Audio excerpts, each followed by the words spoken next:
और अब लोग लड़ नहीं सकते तो कुछ चाटुकार क्या कह रहे हैं कि हमें शत्रु से समझौता कर लेना चाहिए। जो लोग समझौता करते हैं वो समाप्त हो जाते हैं।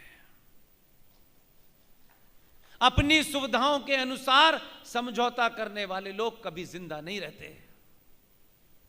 शिवाजी ने समझौता नहीं किया, संभाजी महाराज ने समझौता नहीं किया, सावरकर ने समझौता नहीं किया, सुभाष ने समझौता नहीं किया। और समझौता नहीं किया तो 70 साल ही तो भारत राष्ट्र के अंदर आपने उनको जमीन में दफन कर दिया। लेकिन 70 सालों के बाद जिस सुभाष पे आपने समझौता किया, ट्रांसफर ऑफ पावर के माध्यम से आपने समझौता किया और अनलिखित समझौता किया कि सुभाष जिंदा या मुर्दा पकड़े जाएंगे, उनको वॉर क्रिमिनल डिक्लेयर किया और कहा कि जब भी आएंगे उनको इंग्लैंड सरकार को देंगे। आपने सब समझौते कर लिए।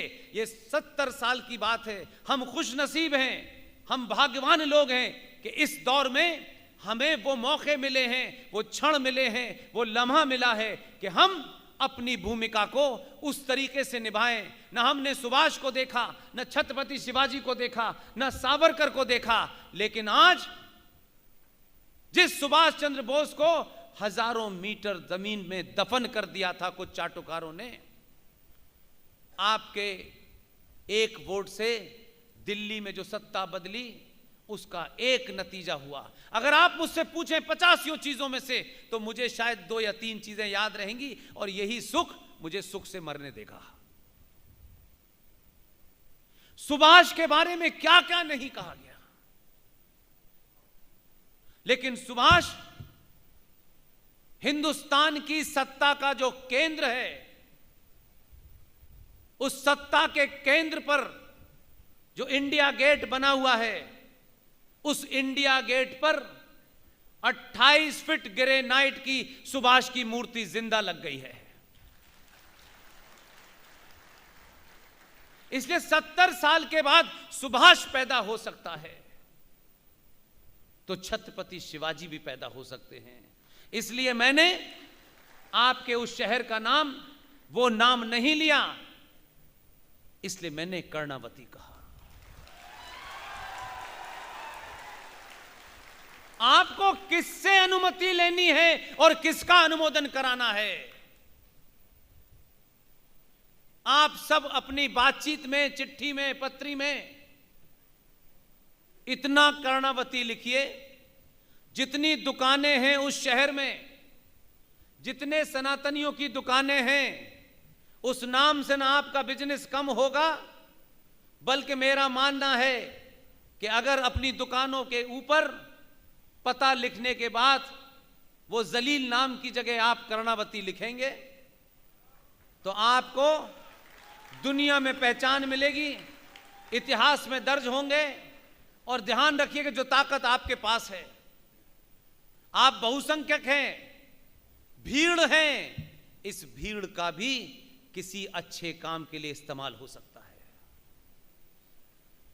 तय करिए कल से, एक आताताई के नाम से महाराष्ट्र में शहर का नाम है। मैं वहां भी अभी कह के आया हूं कि संभाजी महाराज नगर के वासियों, उन्होंने भी पहली बार सुना था। मैंने कहा एक काम करिए, सरकार के ऊपर छोड़ दीजिए, आप अपनी भूमिका निभाइए। दिल्ली में कई सड़कें बदली, वो जो सबसे बड़ा था अत्याचारी, जिसे कुछ लोग वली अल्लाह के नाम से कहते हैं हमारा रहनुमा था, वली अल्लाह था, एक ही बार में आपके आदमी ने उस वली अल्लाह को हटा करके उसका नाम बदल दिया। ये नाम आपके दबाव में बदला है, इसलिए यह मत कहिए कि नाम बदलने से क्या होता है, तो फिर अपना नाम रावण क्यों नहीं रखते हो? नाम का बदलना आपके इतिहास और आपके संस्कारों के प्रति आप में जागरूकता पैदा करता है। आपने जो सिलसिला दिल्ली में चलाया उसका असर यह है कि उत्तर प्रदेश में भी उन्होंने एक ढूंढ लिया है।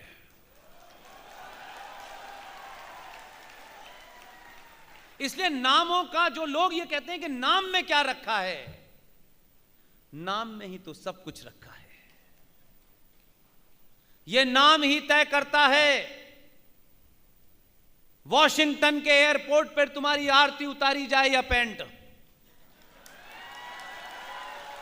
यह नाम तय करता है। इसलिए नाम में ताकत है। फैजाबाद अब उसका नाम अयोध्या हो गया है।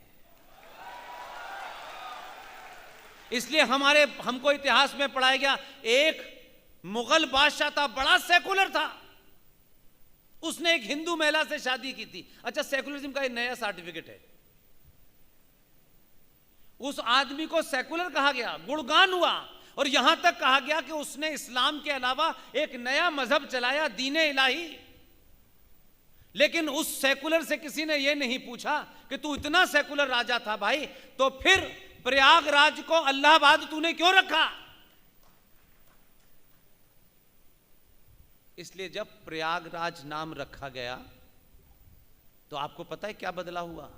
जब तक प्रयागराज नाम नहीं रखा गया था तो वहां जो कुंभ हो रहा था, वहां कुछ लोग पानी में जहर मिलाने जा रहे थे। जब से प्रयागराज हुआ है वो खुद ही जहर खा रहे हैं।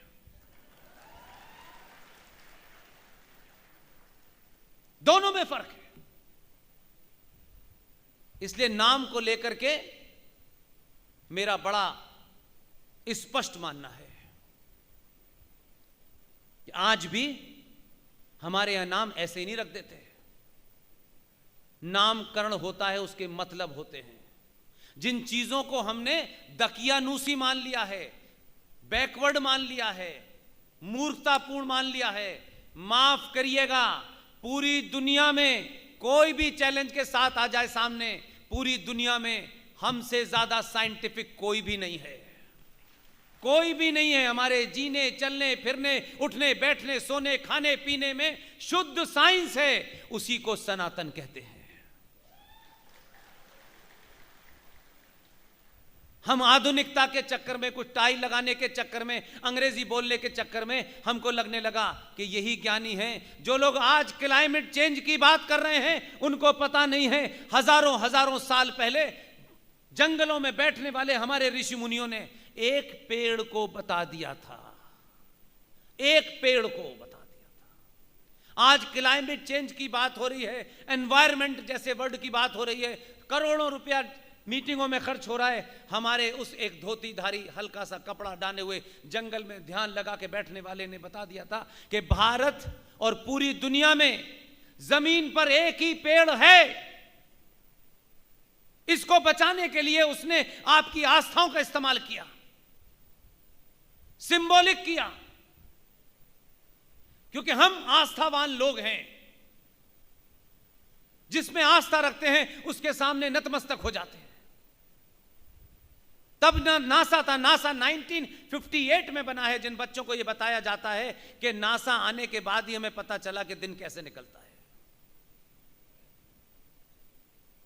तब उन ऋषि मुनियों को पता था कि वनस्पति में एक ही पेड़ है जो 24 घंटे ऑक्सीजन देता है, उसे पीपल कहते हैं। उसे बचाने के लिए उन लोगों ने उस पेड़ को, क्योंकि साइंस की भाषा में वो कम्युनिकेट नहीं कर सकते थे, उन्होंने आपकी आस्थाओं से इसलिए जोड़ा था कि आस्थाओं में अगर वो पेड़ आ जाएगा तो आप उसकी पूजा करेंगे, और जिसके ये पूजा करते हैं उसकी हत्या नहीं होने देते। इसलिए पीपल की पूजा इसलिए नहीं की जाती कि पीपल के कुछ पूजा करने से आपको कुछ सोने की अशर्फियां मिलने वाली हैं। आपकी आस्थाओं से जोड़ा और कहा कि आप इसकी पूजा करें ताकि हर मौसम में उस पीपल को पानी मिले और पीपल सदाबहार हरा रहे, क्योंकि वो 24 घंटे ऑक्सीजन देता है। इसलिए जोड़ा। इसलिए आज के बच्चों को जब आप बात करते हैं तो उनको आप ये मत कहा करिए ये मान लो ऐसा होता है, नहीं मानेगा बच्चा, क्योंकि आज के बच्चे के हाथ में कम्युनिकेशन की स्किल है। उसे शब्दों में समझाइए, आसान भाषा में समझाइए। इसलिए आपसे कह दिया कि सूरज को पानी देना चाहिए, सुबह सुबह उठ के सूरज देवता को नमस्कार करना चाहिए। यह इसलिए जोड़ा कि वो कम्युनिकेशन नहीं था, और कम्युनिकेशन नहीं था तो उन्होंने जाना कि कैसे हम उसको बचा सकते हैं। यह बिल्कुल वैसे ही है। इसको आज की सरल भाषा में बताना चाहता हूं, माएं बहनें इस बात को ज्यादा ध्यान से सुने। जो छोटा सा बच्चा होता है 5 साल का, उस 5 साल के बच्चे को जब वो गिलास से दूध पीना शुरू कर देता है और वो दूध पीता नहीं है, आनाकानी करता है, तो वो मां क्या कहती है? एक एवरेज घर में वो मां क्या कहती है? वो बच्चे से कहती है दूध पी लो, वो रोता है, नहीं पीता है, तो उससे वो ये कहती है भौबो आ जाएगा, वो डराती है उसे किसी भौबो से। उस मां का अंतिम लक्ष्य ये है कि ये बच्चा दूध पी ले, क्योंकि ये इसके स्वास्थ्य के लिए जरूरी है, ये उसका लक्ष्य है, ये उसका टारगेट है। लेकिन